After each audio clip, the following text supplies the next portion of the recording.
बोलो सच्चिदानंद भगवान की जय। बोलो विष्णु भगवान की जय।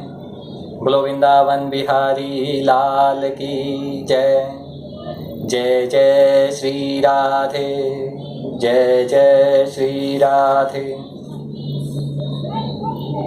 अब ब्रह्मा जी ने सृष्टि का विस्तार किस प्रकार किया, यह सुनिए। जब जिस प्रकार ब्रह्मा जी ने जगत की रचना की, अब उन्होंने सृष्टि का विस्तार कैसे किया। सबसे पहले उन्होंने अज्ञान की 5 वृत्तियां, अज्ञान की 5 अवस्थाएं, तम, मोह, महामोह, द्वेष और अभिनिवेश रची। उन्होंने सबसे पहले अज्ञान की 5 अवस्थाएं, तम अविद्या, मोह अस्मिता, महामोह राग, द्वेष और अभिनिवेश रची। किंतु इस अत्यंत पापमय दृष्टि सृष्टि को देखकर उन्हें प्रसन्नता नहीं हुई। तब उन्होंने अपने मन को भगवान के ध्यान से पवित्र कर उससे दूसरी सृष्टि रची। पहली दृष्टि जो पापमयी सृष्टि को देखकर उनका मन खुश नहीं हुआ, फिर उन्होंने दूसरी सृष्टि रची। इस बार ब्रह्मा जी ने सनक, सनंदन, सनातन और सनत कुमार ये 4 मुनि उत्पन्न किए। सनक, सनंदन, सनातन और सनत कुमार। अपने इन पुत्रों से ब्रह्मा जी ने कहा, पुत्रों तुम लोग सृष्टि उत्पन्न करो, पुत्रों तुम लोग सृष्टि उत्पन्न करो। किंतु वे जन्म से ही मोक्ष मार्ग का अनुसरण करने वाले और भगवान के ध्यान में तत्पर थे, इसलिए उन्होंने ऐसा करना नहीं चाहा। वो शुरू से ही मुनि थे, मुनि भगवान के ध्यान में तत्पर थे, इसलिए उन्होंने ऐसा करना नहीं चाहा।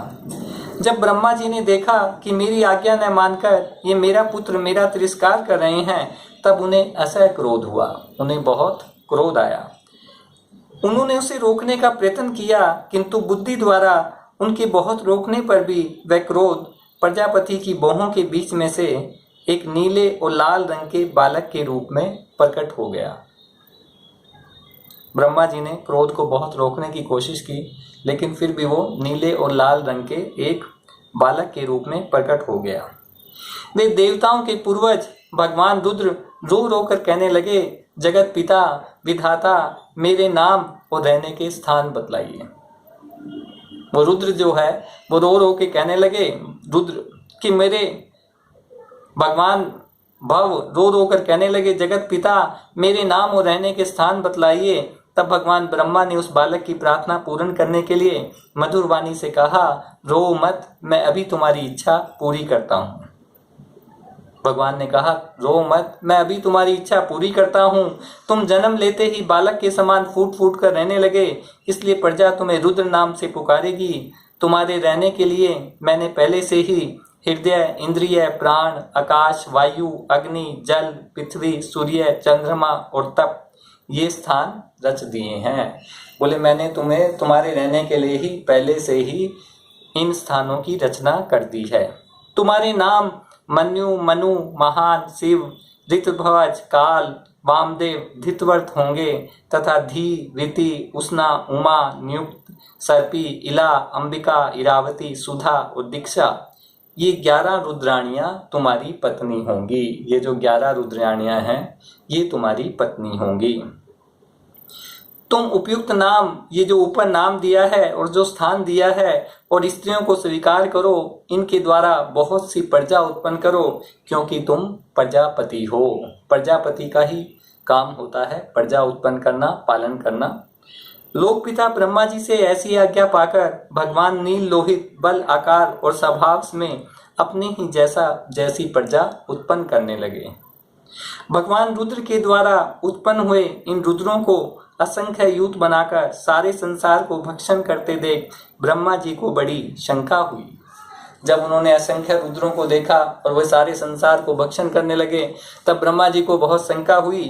तब उन्होंने रुद्र से कहा, सुरश्रेष्ठ, तुम्हारी प्रजा तो अपनी भयंकर दृष्टि से मुझे और सारी दिशाओं को भस्म किए डालती है, अतः ऐसी सृष्टि और न रचो, ऐसी सृष्टि और न करो।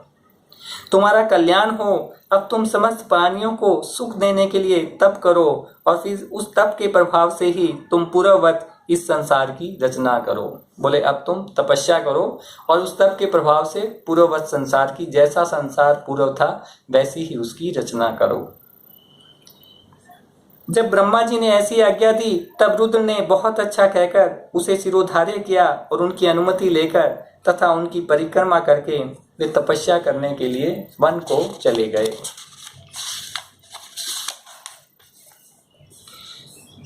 इसके पश्चात जब भगवान की शक्ति से संपन्न ब्रह्मा जी ने सृष्टि के लिए संकल्प किया तब उनके 10 पुत्र और उत्पन्न हुए।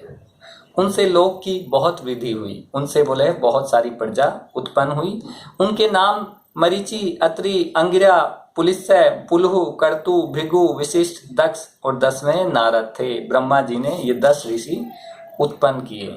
इनमें नारद जी प्रजापति ब्रह्मा की गोद से, अब देखिए ब्रह्मा जी के किस भाग से कौन से ऋषि का जन्म हुआ है। बोले इनमें नारद जी प्रजापति ब्रह्मा जी की गोद से, दक्ष अंगूठे से, विशिष्ट प्राण से, भृगु त्वचा से, कर्तु हाथ से, पुलह नाभि से, पुलस्त्य ऋषि कानों से, अंगिरा मुख से, अत्रि नेत्रों से और मरीचि मन से उत्पन्न हुए। फिर उनके दाएं स्तन से धर्म उत्पन्न हुआ, जिसकी पत्नी मूर्ति से समय नारायण अवतरण हुए तथा उनकी पीठ से अधर्म का जन्म हुआ और उससे संसार को भयभीत करने वाला मृत्यु उत्पन्न हुआ। बोले उनके दाएं स्तन से धर्म उत्पन्न हुआ और उसकी मूर्ति से समय नारायण अवतरण हुए, फिर पीठ से अधर्म का जन्म हुआ और संसार को भयभीत करने वाला मृत्यु भी उसी से उत्पन्न हुआ। छाया से देवहूति के पति भगवान कदम जी उत्पन्न हुए। इस तरह सारा जगत करता ब्रह्मा जी के शरीर और मन से उत्पन्न हुआ। बोले इस तरह ये पूरा जगत जो है ब्रह्मा जी के शरीर और मन से उत्पन्न हुआ। एक बार ब्रह्मा जी सोच रहे थे कि मैं पहले की तरह सुव्यवस्थित रूपों से सब लोकों की रचना किस प्रकार करूं। बोले जो पहले जैसी सृष्टि थी उसकी रचना मैं कैसे करूं। इसी समय उनके चारों मुख से 4 वेद प्रकट हुए। उसी समय ब्रह्मा जी के मुख से 4 वेद प्रकट हुए। इनके सिवा उपवेद, न्याय शास्त्र, होता, उद्घाता, अर्धव्यू, ब्रह्मा, इन 4 ऋत्विजों के कर्म, यज्ञों का विस्तार, धर्म के 4 चरण, चारों आश्रम तथा उनकी वृत्तियां, ये सब भी ब्रह्मा जी के मुख से ही उत्पन्न हुई। बोले वेद, उपवेद, उद्घाता, अर्ध्यु, ये ऋत्विजों के कर्म जो हैं ये भी ब्रह्मा जी के मुख से उत्पन्न हुए। फिर सर्वदर्शी भगवान ब्रह्मा ने अपने चारों मुखों से इतिहास पुराण को 5वां वेद बनाया। हमारा जो इतिहास पुराण है ये 5वां वेद है।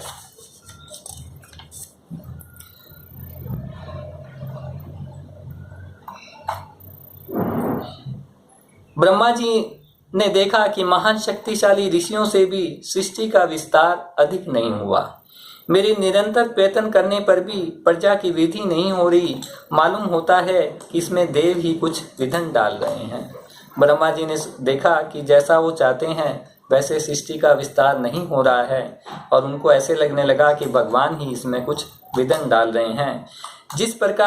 जिस समय यथोचित क्रिया करने वाले ब्रह्मा जी इस प्रकार देव के विषय में विचार कर रहे थे, उसी समय अकस्मात उनके शरीर के 2 भाग हो गए। ब्रह्मा जी के शरीर के ही 2 भाग हो गए। उनमें जो पुरुष था और उन दोनों विभागों से एक स्त्री पुरुष का जोड़ा प्रकट हुआ। बोले ब्रह्मा जी के शरीर के 2 भाग हो गए और उनसे एक स्त्री पुरुष का जोड़ा उत्पन्न हुआ। उनमें जो पुरुष था वह सम्राट मनु हुए और जो स्त्री थी वह उनकी महारानी शतरूपा हुई।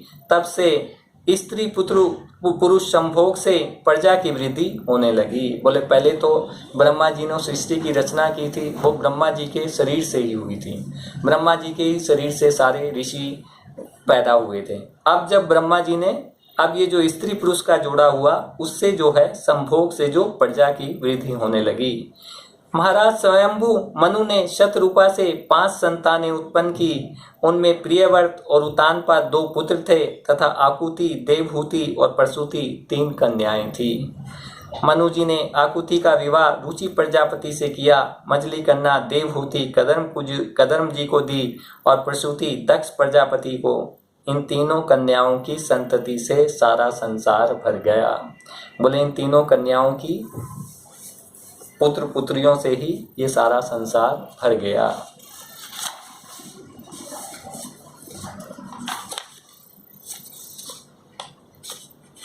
विदुर जी ने पूछा, स्वयंभू ब्रह्मा जी के प्रिय पुत्र महाराज स्वयंभू मनु ने प्रिय पत्नी शत्रुपा को पाकर फिर क्या किया? आप साधु शिरोमणि हैं, आप मुझे आदिराज राजऋषि स्वयंभू मनु का पवित्र चरित्र सुनाइए।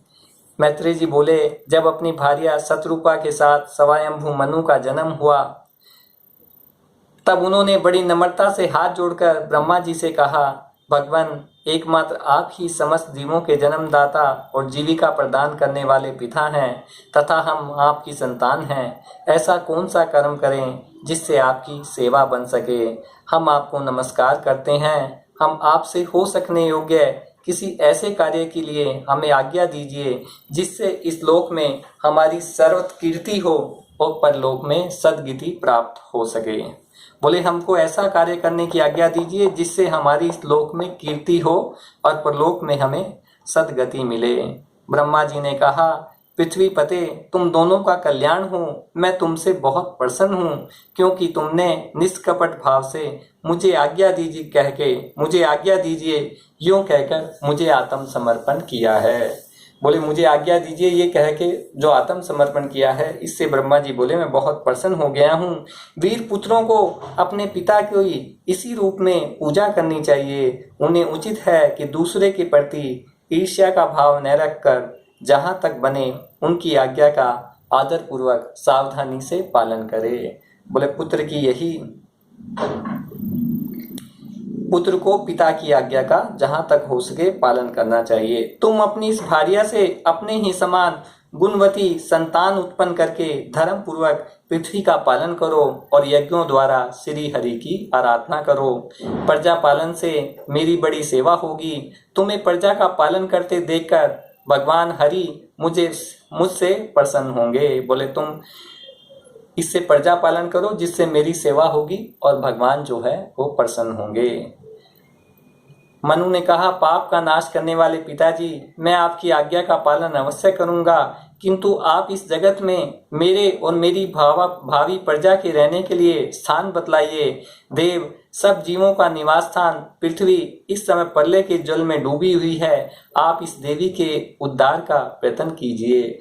उस समय जब ब्रह्मा जी ने स्वयंभू मनु और शत्रुपा का जोड़ा उत्पन्न हुआ, उस समय सिर्फ वहां जल ही जल था, पृथ्वी नहीं थी। तो बोले, हम पृथ्वी तो जो जल में डूबी हुई है, आप इस देवी के उद्धार का प्रयत्न कीजिए। पृथ्वी को इस प्रकार अथाह जल में डूबी देखकर ब्रह्मा जी बहुत देर तक मन में यह सोचते रहे कि इसे कैसे निकालूं। सिर्फ जल ही जल वहां दिखाई दे रहा था। भगवान सोच रहे हैं कि इसे मैं कैसे निकालूं। जिस समय मैं लोक रचना में लगा हुआ था उस समय पृथ्वी जल में डूब जाने से रसातल में चली गई। हम लोग सृष्टि कार्य में नियुक्त हैं, अतः इसके लिए हमें क्या करना चाहिए? बोले, मैं तो सृष्टि कार्य में नियुक्त हूँ, अब क्या करना चाहिए जिससे पृथ्वी जल से बाहर निकल आए? अब तो जिनके संकल्प मात्र से मेरा जन्म हुआ है, वे सर्वशक्तिमान श्री हरि ही मेरा यह काम पूरा करेंगे। बोले, जिन भगवान से ब्रह्मा जी ने कहा मेरा जन्म हुआ है, वो सर्वशक्तिमान प्रभु ही मेरा ये काम पूरा करेंगे। ब्रह्मा जी इस प्रकार विचार कर ही रहे थे कि उनके नासा छिद्र से, नाक से अकस्मात अंगूठे के बराबर आकार का एक वराह शिशु निकला। एक वराह शिशु उनके नाक से निकला। बड़े आश्चर्य की बात तो यह हुई कि आकाश में खड़ा हुआ वराह शिशु ब्रह्मा जी के देखते देखते बड़ा होकर क्षण भर में हाथी के बराबर हो गया। बोले, एक क्षण में ही वो जो वराह शिशु निकला था वो हाथी के बराबर हो गया। इस विशाल विराह मूर्ति को देखकर मरीचि आदि मुनिजन, सनकादि और स्वयंभू मनु के सहित ब्रह्मा जी तरह तरह के विचार करने लगे। ओहो, सूकर के रूप में आज ये कौन दिव्य प्राणी यहाँ प्रकट हुआ है? कैसा आश्चर्य है! यह अभी अभी मेरी नाक से निकला था। पहले तो यह अंगूठे के बराबर दिखाई देता था, किंतु एक क्षण में ही बड़ी भारी शिला के समान हो गया। बोले, सब मुनि विचार करने लगे कि बोले, ये अभी तो अंगूठे के बराबर मेरे नाक से निकला था और एक क्षण में ही बड़ी शिला के समान हो गया। अवश्य ही यज्ञ मूर्ति भगवान हम लोगों के मन को मोहित कर रहे हैं। सर्वशक्तिमान श्री हरि ने अपनी गर्जना से दिशाओं को प्रतिध्वनित करके ब्रह्मा और शेष ब्राह्मणों को हर्ष से भर दिया। बोले वो भगवान जो शुकर के रूप में जन्म लिए थे, उन्होंने अपनी गर्जना की, जिससे ब्रह्मा और शेष ब्राह्मणों को बहुत खुशी हुई। अपना खेद दूर करने वाली माया में वराह भगवान की गुरगुराने सुनकर वे जन लोक, तप लोक और सत्य लोक निवासी मुनिगण तीनों वेदों के परम पवित्र मंत्रों से उनकी स्तुति करने लगे। शुक्र भगवान की, तीनों वराह भगवान की वेदों से स्तुति करने लगे। उन मुनियों ने जो स्तुति की उसे वेद रूप मानकर भगवान बड़े प्रसन्न हुए और एक बार फिर गरज कर देवताओं के हित के लिए गजराज की सी लीला करते हुए जल में घुस गए। गजराज की सी लीला करते हुए जल में घुस गए। पहले वे शुक्र रूप भगवान पूंछ उठाकर बड़े वेग से आकाश में उछले और अपनी गर्दन के बालों को फटकार कर खुरों के आघात से बादलों को छितराने लगे। बोले पहले वो आकाश में उछले और बादलों को अपनी उससे पूंछ से छितराने लगे। उनका शरीर बड़ा कठोर था, त्वचा पर कड़े कड़े बाल थे, दाढ़ें सफेद थी, नेत्रों से तेज निकल रहा था। उस समय उनकी बड़ी शोभा हो रही थी। भगवान समय यज्ञ पुरुष है, तथापि शुक्र रूप धारण करने के कारण अपने नाक से सूंघ सूंघ कर पृथ्वी का पता लगा रहे थे। बोलो शुक्र रूप में जन्म लिया, इसलिए वो सूंघ सूंघ कर पृथ्वी को खोज रहे थे कि पृथ्वी कहाँ है। उनकी दाढ़ें बड़ी कठोर थी। इस प्रकार यद्यपि वे बड़े क्रूर जानने पड़ते थे, तथापि अपनी स्तुति करने वाले मरीचि आदि मुनियों को बड़ी मधुर दृष्टि से निहारते हुए उन्होंने जल में प्रवेश किया। जबकि वो बड़े कठोर क्रूर जान पड़ रहे थे, लेकिन फिर भी जब मरीचि आदि मुनियों ने उनकी स्तुति की तो मधुर दृष्टि से उन्होंने उनको निहारा और जल में प्रवेश किया। जिस समय उनका कठोर पर्वत के समान कठोर शरीर बदन जल में गिरा, तब उसके वेग से मानो समुद्र का पेट फट गया हो। उसमें बादलों की गड़गड़ाहट के समान बड़ा भीषण शब्द हुआ। बोले जब उन्होंने बड़े वेग से जल में प्रवेश किया तो जैसे समुद्र का पेट फट गया हो, वैसे बड़ा भयंकर शब्द हुआ। तब भगवान यज्ञमूर्ति अपने बाण के समान पैने खुरों से जल को चीरते हुए अपार जल राशि के उस पार पहुंचे। वहां रसातल में उन्होंने समस्त जीवों की आश्रयभूता पृथ्वी को देखा, जिसे कल्पांत में शयन करने के लिए उद्यत श्री हरि ने अपने उदर में लीन कर लिया था। बोले जब वो पैने खुरों से जल को चीरते हुए एकदम रसातल में पहुंचे तो वहां उन्होंने पृथ्वी माता को देखा, जिसे भगवान ने अपने उदर में लीन कर लिया था। फिर वे जल में डूबी हुई पृथ्वी को अपनी डाढ़ों पर लेकर रसातल से ऊपर आए। उस समय उनकी बड़ी शोभा हो रही थी। भगवान वराह भगवान जो है अपनी डाढ़ों पर पृथ्वी को उठाकर ऊपर लेकर आए तो उनकी बहुत शोभा हो रही थी। जल से बाहर आते समय उनके मार्ग में विघ्न डालने के लिए महापराक्रमी हिरण्याक्ष ने जल के भीतर ही उन पर गदा से आक्रमण किया। इससे उनका क्रोध चक्र के समान तीक्ष्ण हो गया और उन्होंने उसे लीला से ही इस प्रकार मार डाला जैसे सिंह हाथी को मार डालता है। बोले जब वो पृथ्वी को ऊपर लेकर आ रहे थे तो हिरण्याक्ष जो एक महापराक्रमी राक्षस था, उसने भगवान पे आक्रमण किया और उन्होंने अपने चक्र से उसको लीला में ही मार डाला। उस समय उनके रक्त से कनपटी सन जाने के कारण वे ऐसे जान पड़ते थे मानो कोई गजराज लाल मिट्टी के टीले में टक्कर मार के आया हो। गजराज अपने दांतों पर जैसे गजराज अपने दांतों पर कमल पुष्प धारण कर ले, उसी प्रकार अपने सफेद दांतों की नोक पर पृथ्वी को धारण कर जल से बाहर निकले। भगवान नीलवरण परा भगवान जल से बोले अपने दांतों पर पृथ्वी को धारण करके बाहर निकले। नीलवरण बरा भगवान को देखकर ब्रह्मा मरीचि आदि को निश्चय हो गया कि ये भगवान ही हैं। तब वे हाथ जोड़कर वेद वाक्यों से उनकी स्तुति करने लगे। वेद वाक्यों से जब उनको ये निश्चय हो गया कि ये तो भगवान ही हैं जो बरा के रूप में भगवान ने जन्म लिया है, और पृथ्वी को जब वे बाहर निकाल के ले आए तो वेद वाक्यों से उनकी स्तुति करने लगे। ऋषियों ने क्या कहा देखिए, भगवान अजित आपकी जय हो, जय हो। भगवान अजित आपकी जय हो, जय हो। आपने पृथ्वी का उद्धार करने के लिए ही यह सूकर रूप धारण किया है, आपको नमस्कार है। देव दुराचारियों को आपके शरीर का दर्शन होना अत्यंत कठिन है, क्योंकि यह यज्ञ रूप है। बोले ये जो आपका शुकर रूप शरीर है, यह एक प्रकार से यज्ञ का ही रूप है, तो दुराचारियों को इसका दर्शन होना बहुत कठिन है। इसकी त्वचा में देखिए, अब जो यज्ञ रूप क्यों है, बोले इसकी त्वचा में गायत्री है। ये शुकर रूप जो है, इसकी त्वचा में गायत्री है, गायत्री आदि छंद है, रोमावली में कुश है, नेत्रों में घृत तथा चरणों में होता, अर्धेवु, उद्गाता और ब्रह्मा, इन चारों ऋत्वजों के कर्म है। इन चारों ऋत्वजों के जो गायत्री रूप जो होता है, यज्ञ रूप जो होता है, यज्ञ के 4 कर्म है, उनके चारों कर्म हैं। समस्त मंत्र, देवता, यज्ञ और कर्म आपके ही स्वरूप हैं, आपको नमस्कार है। वैराग्य, भक्ति और मन की एकाग्रता से जिस ज्ञान का अनुभव होता है, वह आपका स्वरूप ही है तथा आप ही सबके विद्या गुरु हैं। आपको पुनः पुनः प्रणाम है। भगवान शुकर भगवान को पुनः पुनः प्रणाम है। आपके दांतों पर रखे हुए भूमंडल के सहित आपका यह वेदमय भरा विग्रह ऐसा सुभूषित हो रहा है, जैसे शिखरों पर छाई हुई मेघमाला से कुल पर्वत की शोभा होती है। बोले जैसे कुल पर्वत की जो मेघमाला पे शोभा होती है, वैसी शोभा हो रही है। चराचर जीवों के सुखपूर्वक रहने के लिए आपने अपनी पत्नी इन जगन माता पृथ्वी को जल पर, बोले नाथ, चराचर जीवों के सुखपूर्वक रहने के लिए आप अपनी पत्नी इन जगन माता पृथ्वी को जल पर स्थापित कीजिए। आप जगत के पिता हैं, हम आपको और इस पृथ्वी माता को प्रणाम करते हैं। शुक्र भगवान बोले आप जगत के पिता हैं और ये पृथ्वी माता आपकी पत्नी है, आप इसको जल में स्थापित कीजिए, हम आप दोनों को प्रणाम करते हैं।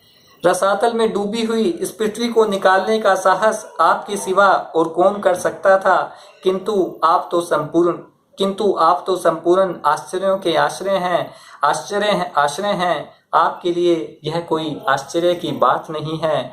आपने ही तो अपनी माया से इस आश्चर्य में विश्व की रचना की है। बोले आपके लिए कोई भी काम मुश्किल नहीं है। आपने ही अपनी माया से इस आश्चर्य में विश्व की रचना की है। जब आप अपने वेद में विग्रह को हिलाते हैं, तब हमारे ऊपर आपकी गर्दन से बालों से झरती हुई शीतल जल की बूंदें गिरती हैं। उनसे भीगकर हम जनलोक, तपलोक और सत्यलोक में रहने वाले मुनिजन सर्वथा पवित्र हो जाते हैं। बोले जब आप अपने इस विग्रह को हिलाते हैं, तो उनसे जो शीतल जल की बूंदें गिरती हैं, उससे जनलोक, तपलोक और सत्यलोक में रहने वाले मुनिजन पवित्र हो गए हैं। उन ब्रह्मादि मुनियों के इस प्रकार स्तुति करने पर सबकी रक्षा करने वाले वराह भगवान ने अपने खुरों से जल को स्तंभित कर उस पर पृथ्वी को स्थापित कर दिया। अपने खुरों से, अपने पांवों से जल को रोककर पृथ्वी को उस पर स्थापित कर दिया। इस प्रकार रसातल से लीला पूर्वक लाई हुई पृथ्वी को जल पर रखकर वे प्रजापति भगवान श्री हरि अंतर्धान हो गए। उनकी इस मंगलमयी कथा को जो पुरुष उनकी इस मंगलमयी कथा को भक्ति भाव से सुनता या सुनाता है, उसके प्रति भक्त वत्सल भगवान शीघ्र प्रसन्न हो जाते हैं। भगवान तो सभी कामनाओं को पूर्ण करने में समर्थ हैं। उनके प्रसन्न होने पर संसार में क्या दुर्लभ है। जो लोग उनका अन्य भाव से भजन करते हैं, उन्हें तो वे अंतर्यामी परमात्मा समय अपना परम पद ही दे देते हैं।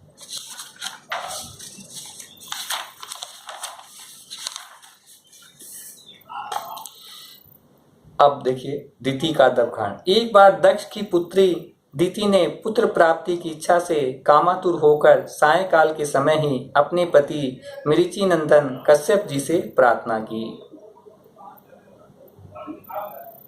पुत्र प्राप्ति की इच्छा से उन्होंने कामातुर होकर अपने पति कश्यप जी से प्रार्थना की। दिति ने कहा, मतवाला हाथी जैसे केले के वृक्ष को मसल डालता है, उसी प्रकार यह प्रसिद्ध धनुर्धर कामदेव मुझ अबला पर जोर जताकर आपके लिए मुझे बेचैन कर रहा है। अपनी पुत्रवती सोतों की सुख समृद्धि को देखकर मैं ईर्ष्या की आग से जली जाती हूँ। बोले जो मेरी सोते हैं वो सब पुत्रवती हैं, तो उनकी सुख देखकर मैं ईर्ष्या की आग से जली जाती हूँ।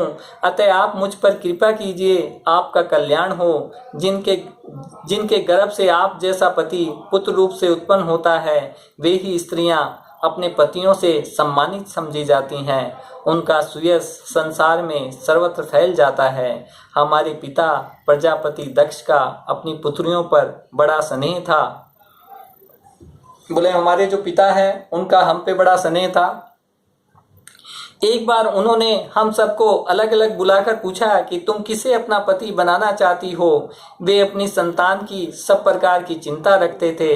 अतः हमारा भाव जानकर उन्होंने उनमें से हम 13 पुत्रियों को, जो आपके गुण स्वभाव के अनुरूप थी, आपके साथ विवाह कर दिया।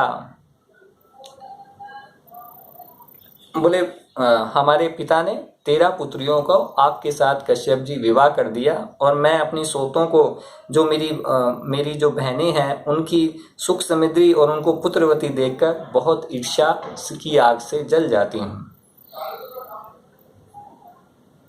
तब जब दिति ने इस प्रकार कश्यप जी से प्रार्थना की, तब उन्होंने समुद्र वाणी से समझाते हुए कहा, भीरू तुम्हारी इच्छा के अनुसार मैं अभी तुम्हारा प्रिय कार्य अवश्य करूंगा।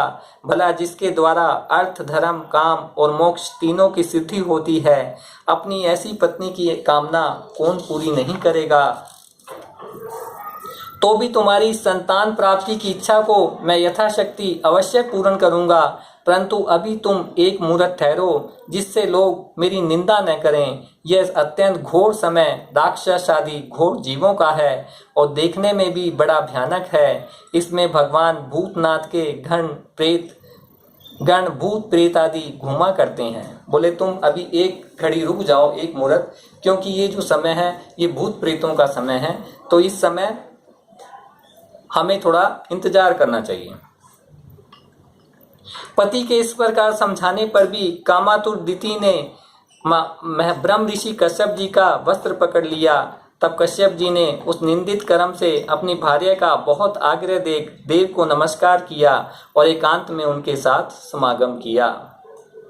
दिति को भी उस निंदित कर्म के कारण बड़ी लज्जा आई और वह ब्रह्म ऋषि के पास जा सिर नीचा करके इस प्रकार कहने लगी।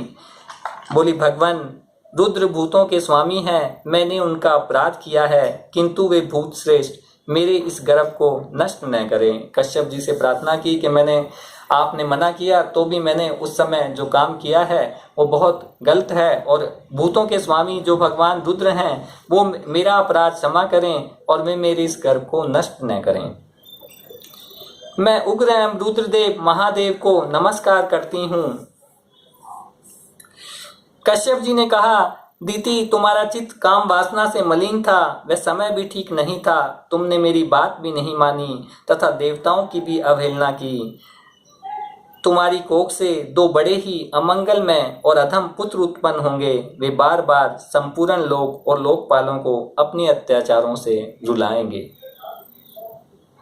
जब उनके हाथ से बहुत से निरपराध और दीन प्राणी मारे जाने लगेंगे, स्त्रियों पर अत्याचार होने लगेंगे और महात्माओं को शुद्ध किया जाने लगेगा, उस समय संपूर्ण लोकों की रक्षा करने वाले श्री जगदीश्वर कुपित होकर अवतार लेंगे और इंद्र जैसे पर्वतों का दमन करता है उसी प्रकार उनका वध करेंगे।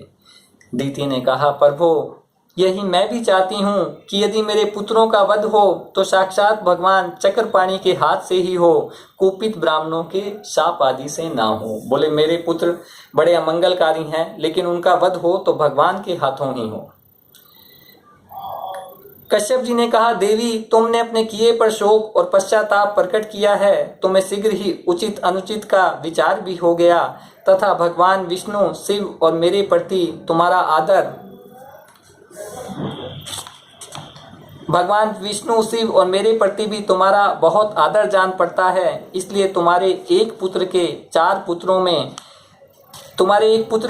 पुत्रों में एक ऐसा होगा जिसका सत्पुरुष भी मान करेंगे, जिनके पवित्र यश को भक्तजन भगवान के गुणों के साथ गाएंगे, जिनकी कृपा से उन्हीं का स्वरूप यह जगत आनंदित होता है, वे समय प्रकाश भगवान भी उसकी अन्य भक्ति से संतुष्ट हो जाएंगे। बोले तुम्हारे 4 पुत्रों में से एक पुत्र के ऐसा पुत्र होगा जिसका जो है सारी पृथ्वी यह जिसका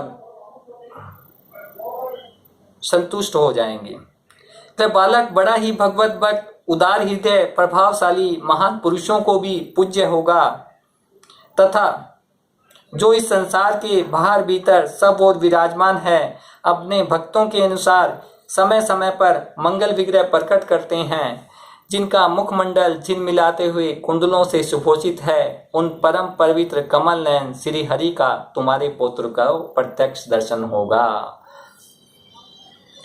विदुर जी दीति ने जब सुना कि मेरा पुत्र भगवान का भक्त होगा, तब उसे बड़ा आनंद हुआ तथा यह जानकर कि मेरे पुत्र साक्षात श्री हरि के हाथों मारे जाएंगे, उसे और भी अधिक उत्साह हुआ तथा यह जानकर कि हरि का उसे प्रत्यक्ष दर्शन होगा, दीति को बड़ी प्रसन्नता हुई। बोलो सच्चिदानंद भगवान की जय, बोलो विष्णु भगवान की जय। जय जय श्री राधे, जय जय श्री राधे, जय जय श्री राधे।